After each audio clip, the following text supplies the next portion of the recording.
Hello, Assalamu alaikum wa rahmatullahi wa barakatuh. Good morning, students. It's nice to be back with you all. Hope you are all doing fine. Stay safe, being at home. Now, we're going to start with this new video.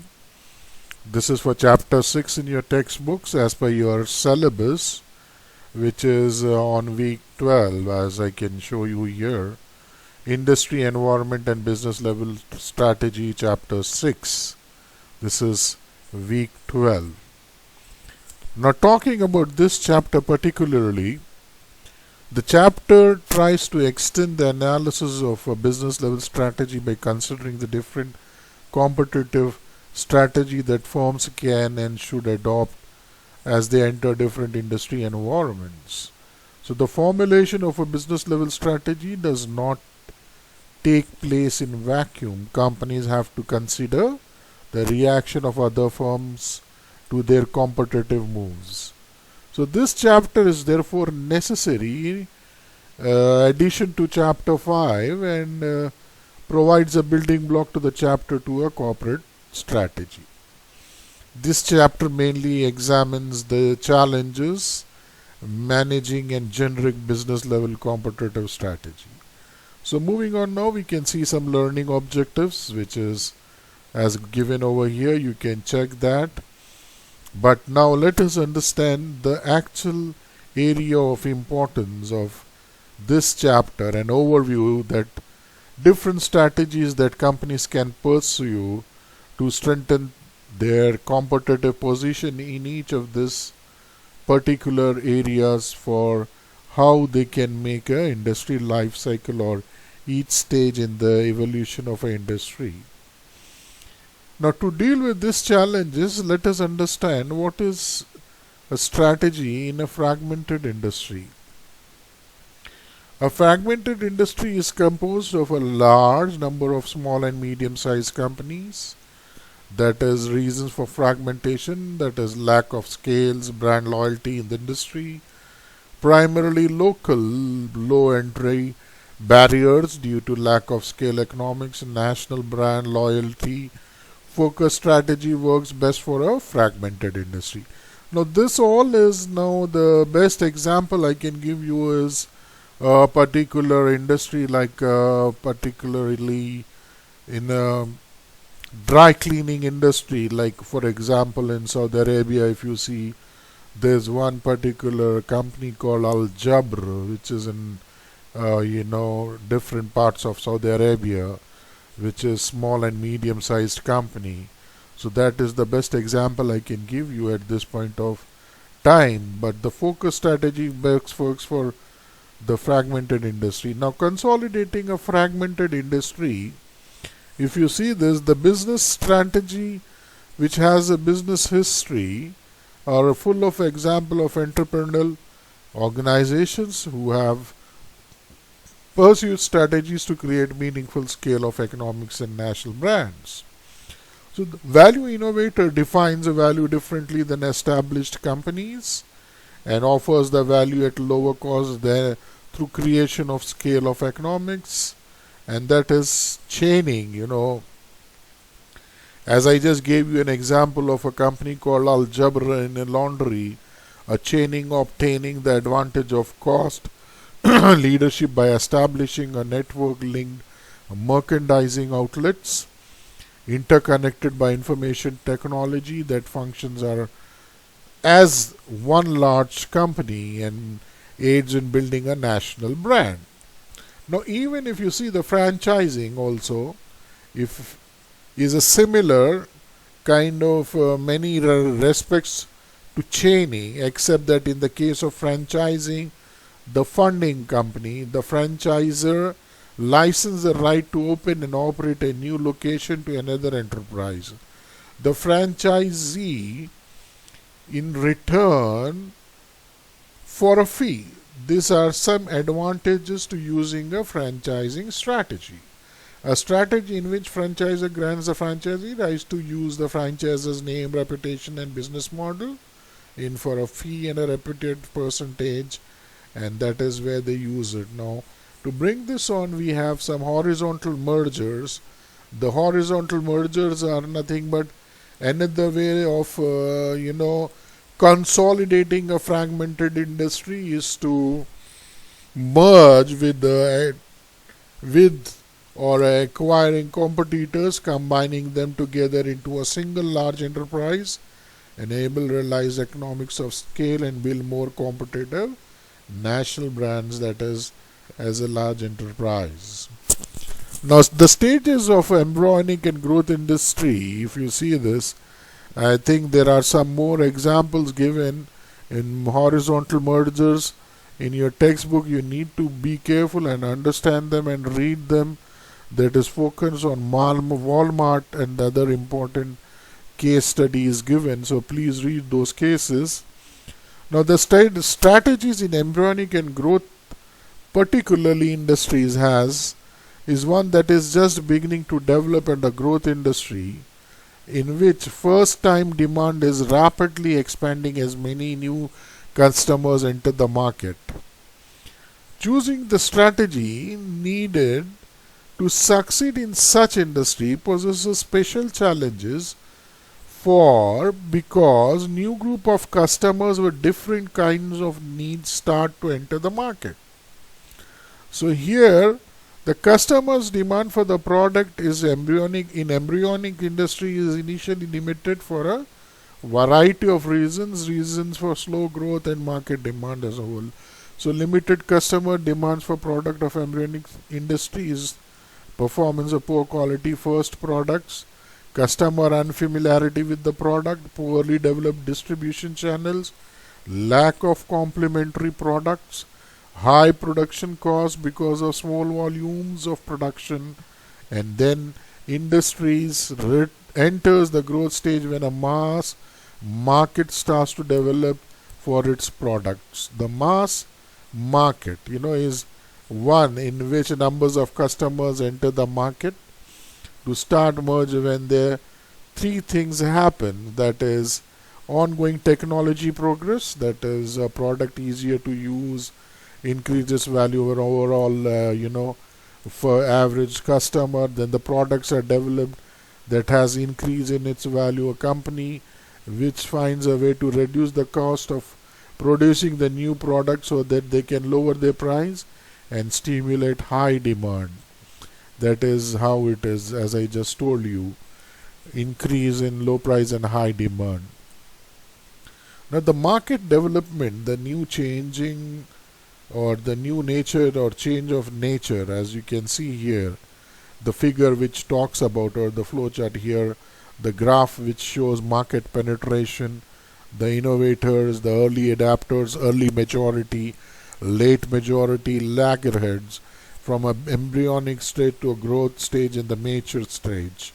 This market development and customer groups, different groups of customers with different needs enter the market over a time. Growth follows as the curve because of the stage of the market development moves from embryonic to mature. Customer demand first accelerates, then deaccelerates as the market approaches the saturation point where more customers have already purchased the product for the first time and demand is increasing. Limited to replacement demand, the curve has major implications for a company's differentiation cost. Following this, the different groups of customers with different needs, that are innovators, which are nothing but this start of the particular, which has technocrats or the gadget geeks, they call it, as people who are delighted to be the first to purchase or experiment with the product based on new technology. Then the first early adopters understand the technology, who wants to use the technology. Then we have the early majority forms the leading wave. That we have the late majorities, who are the customers who purchase new technology or products only when it is obvious that technology has great utility and is here to stay. And laggards are the last group of customers to enter the market, that people who are inherited, conservatives and people who have seen the product and feel that okay, yes, we can go for it, and then try to take a hand on it or put it. Laggards frequently used to adopt new products even when the benefits are obvious. So here the market saturation takes place on different areas. Now particularly the implications have different shares or different customer segments like innovators 1%, adapters 5, early majority 24%, late majority 45, and laggards 24.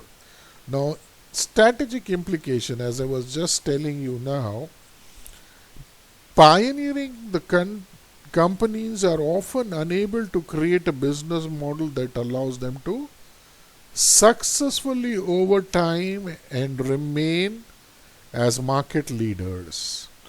You know, because innovators and early adapters have different customer needs from the early majorities in addition in an influential way. So there are many ways like innovators and adopters and early majority, you can see the difference. Technology sophisticated, willing to tolerate limitations of the product, value ease of use and reliability, reach through specialized distribution channels, require mass market, and so on and so forth.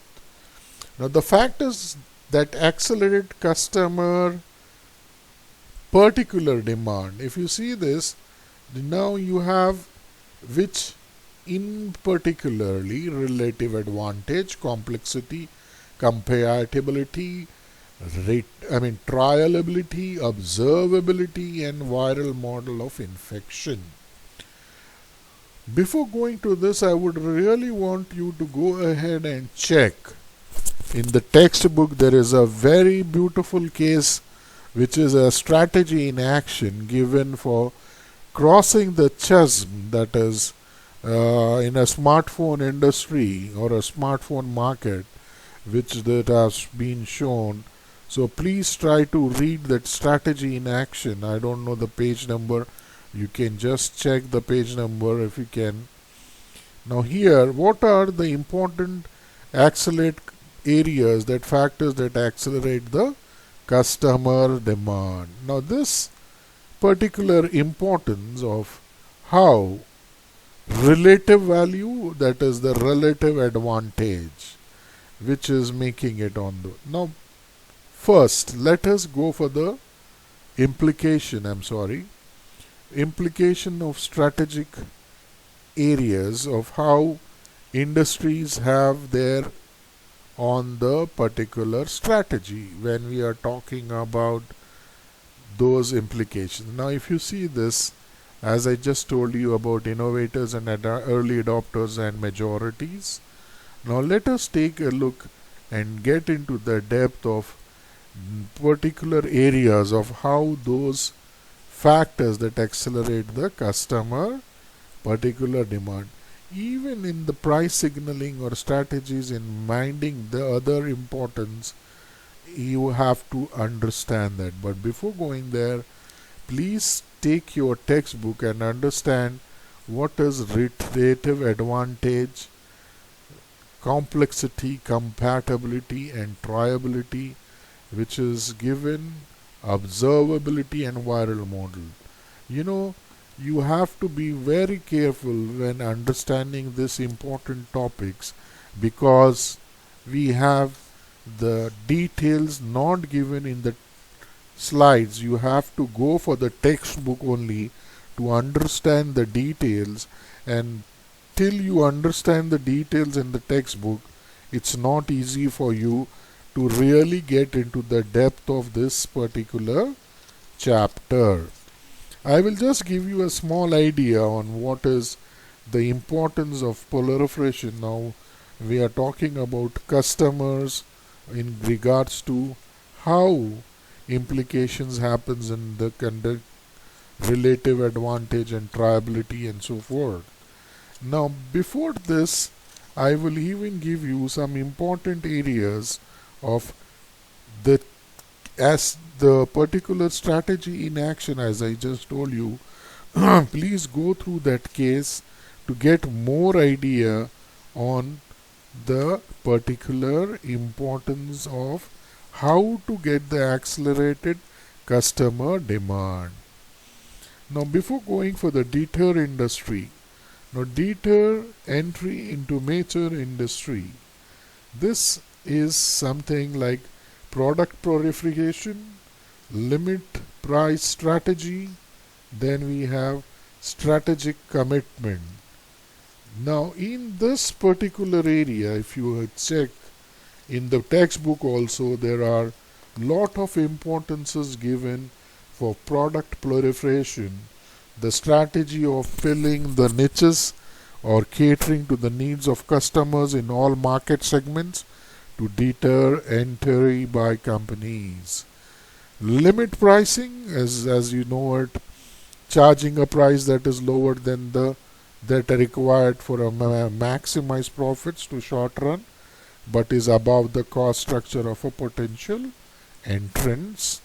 Strategic commitments, investment that single incumbent long-term commitment to a market or a segment of that market. Now, in this single way, the deter entry in mature industry, successful enterprise have normally gained substantial economics of scale and established long brand loyalty.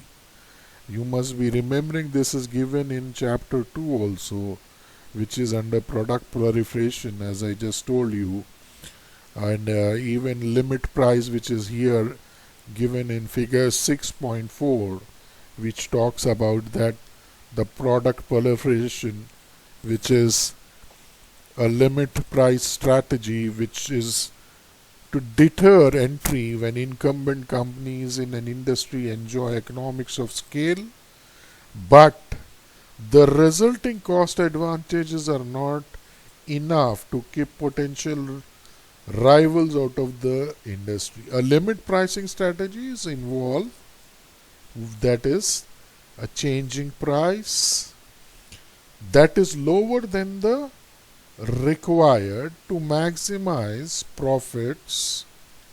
You can see here in the graph as shown, from this pink color to the one which is limit price and the shorter run maximum price, that how much it has changed unit cost of incumbents to the difference of unit cost and new entrants per price, that is, which clearly shows if incumbents, that is, charge the price with the market will bear, that is the structure for any particular way. The best opinion will be incumbents might be to charge a price that is still above their own cost structure but just below the cost structure of any potential new entrant, but there is no incentive so and so, that is between A, B or C.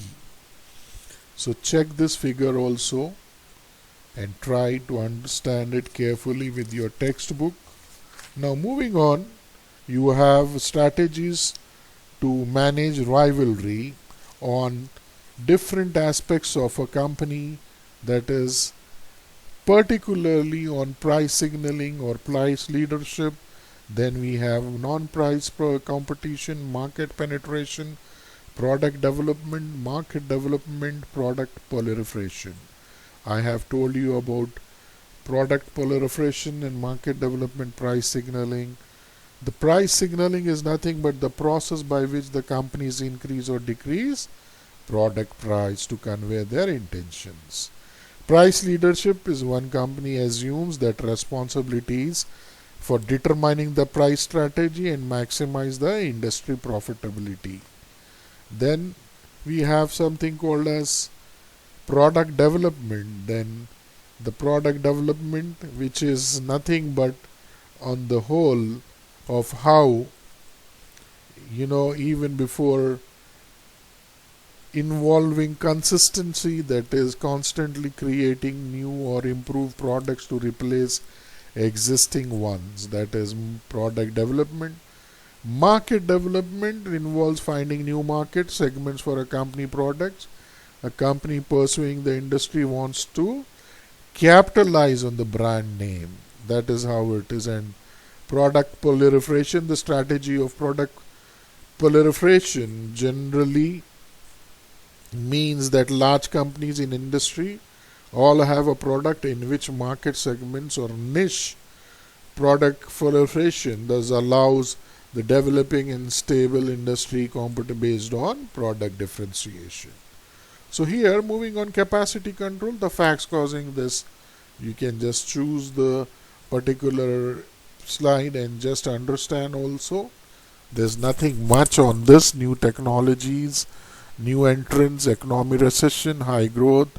Then choosing a strategy, each individual company must pay to preempt its rivals from this. This one case, if I remember correctly, non-pricing competition at Nike also is given their textbooks, and no, and the case of Toyota also, if I remember correctly, you can check those important cases. Now, talking about the factors that determine the intensity of competition in declining industry.